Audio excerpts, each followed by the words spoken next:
Hey everyone, this is Ryan Mitchell from thetinylife.com. Today we're going to be doing a video about finding land.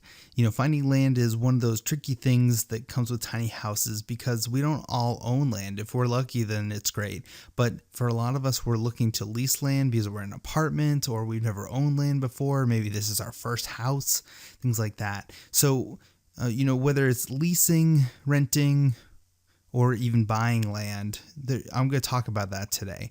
One thing I'm not going to talk about is building codes and zoning. If you go over to tinylife.com in our store, you'll see a book called Cracking the Code. It'll cover everything there for you, and it's a huge topic, and so we're not going to talk about that today. We're going to focus strictly on finding the land, the location of it. And, a little background, this is my tiny house. This is a in progress photo right now, but you can see the land that it's currently on. This is some land that I leased from someone that I met through one of the techniques that I'll talk to you about today. And I leased this for $1 a month. So this property is also the same property as this background image here. It's a 26-acre property, and it has a lake, 2 streams, and this road that comes into here, and I put in this gravel pad. And like I said, I rent this for $1 a month. And I think my situation is probably a little bit unique. You may not be able to find such a good deal, but I can show you some ways to find it. The number one way that I think that most people will be able to do is Craigslist. Craigslist is a great way. It's the people that are looking to earn some extra income or, rent out a space. They might be more open to, a different type of agreement because it's Craigslist. It's a little bit more like the Open West versus like a nice condo complex or a gated community. Craigslist is a little bit more free-spirited, I guess is a good way to put it, in terms of potentials. And it's a great way to find places to park. So there's some places that I often look. Typically, what I'll do is I'll look at the parking storage. Sometimes that yields a lot. Let's see, housing swaps, because people are looking to get out of their land. Vacation rentals, maybe. Sublets, temporary. A lot of times what I'll do is I'll go over here and I'll do housing and I'll type in farm, because if you think about it, farmers have a lot of land. They're also pretty handy, so they'll be able to help you kind of get you set up. They're also used to kind of just leasing land in general. It's a common thing to buy, lease land for hay production to other people, or they might lease land to produce food on beyond what they own. And so land leases are something that farmers are very used to and accustomed to. And so I found a lot of really amenable farmers that were willing to do that. And, you just have to be upfront and with them and things like that. So I'll put in here like land lease. I'll put in farm. I'll put in lease. Sometimes mobile home, RV park. It really depends on what it is, or just land for lease, things like that. And then you can also explore these types of things, maybe even the for sale, because sometimes people put for sale or lease in it and they'll put it in that category. So explore all that. Craigslist is a great place, and just kind of do your homework and be safe about it too, because it's not a policed system necessarily. It's pretty open. The next thing is Meetup.com. Now you're probably wondering, like, Meetup, if you know it, it's basically you meet up in groups and things like that. This is actually how I found my land.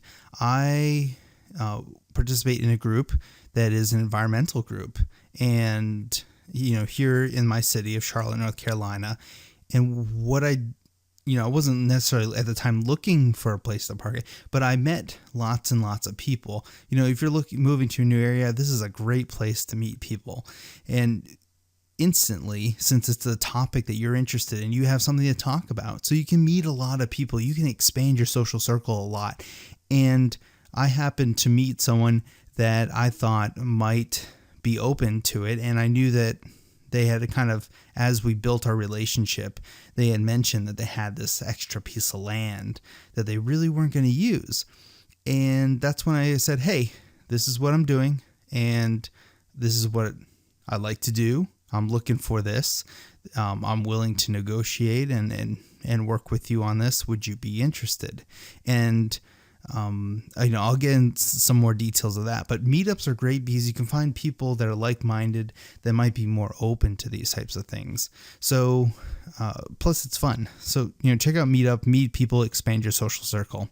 The next thing is Facebook. Use Facebook as a people search engine. What a lot of people don't realize is you can go up here, type people who live in your area, in this case Charlotte, North Carolina, and you can put in after the you can put in a whole bunch of things. You could just say a general word like tiny houses, or sometimes it works, you put in a specific Facebook page. So in this case, I put in the tinylife.com because people who like the tinylife.com like tiny houses. So now instantly I can see all these people who like tiny houses who live in my city. And here's my call list, or email list, or whatever it is. I can talk to these people, and even if they don't have land, they may know someone who does. But instantly, you have a common interest that you can kick off a conversation with them about. And you have to be diplomatic and sensitive to their privacy and things like that. But here's a quick, easy way for you to find people. The next thing I want to show you guys is this here, which is a website. It's a commercial website. It's called Zillow, and basically it's a way to find houses, okay? Or, typically houses, but in this case, we're going to do a few little tricks to get land. So we're going to put in a city here. In this case, Charlotte, North Carolina. And it's going to list all the houses here. Next, we're going to go up to home type. We're going to check most of these here. No. So basically, all we're going to leave is lots and land. This is empty land or blank lots. And you've instantly reduced, so you're not looking at houses and all this other stuff that you really don't care about. And it'll greatly reduce your results, but it'll at least focus them. Now, the trick here with this is you'll find a lot of these that are part of a gated community or planned community, or a neighborhood that has an HOA, which you want nothing to do with because you're in a tiny house. You'll typically see them, they'll say this a number, like number 19, or let's see, if you go through here, they'll say lot number. Then you'll also kind of see certain names for different neighborhoods that you know of. So you just kind of avoid those. So you can quickly go through here and limit things. And then if you have a certain budget, you can put in 1,000 to, let's say, 5,000. And look, I have 3 results. So it may not be the great, like this one here. This may not be the greatest place that you would want to live and put your tiny house, but you can start to explore options here. And so Zillow is one of the places that I look at for land if I want to buy. And the other thing too is when you're looking at these lots, sometimes, especially the more inexpensive ones, they're not the ideal piece of land. And you can look on here, it'll say the number of days on the market or on Zillow. And so if something's been on there forever, like this one's been on 427, that's over a year, it means that property has not sold. And there could be a very good reason why it hasn't sold, but it could be it's just that it's too small to fit a normal house on, or something like that. But it could be totally workable for a tiny house.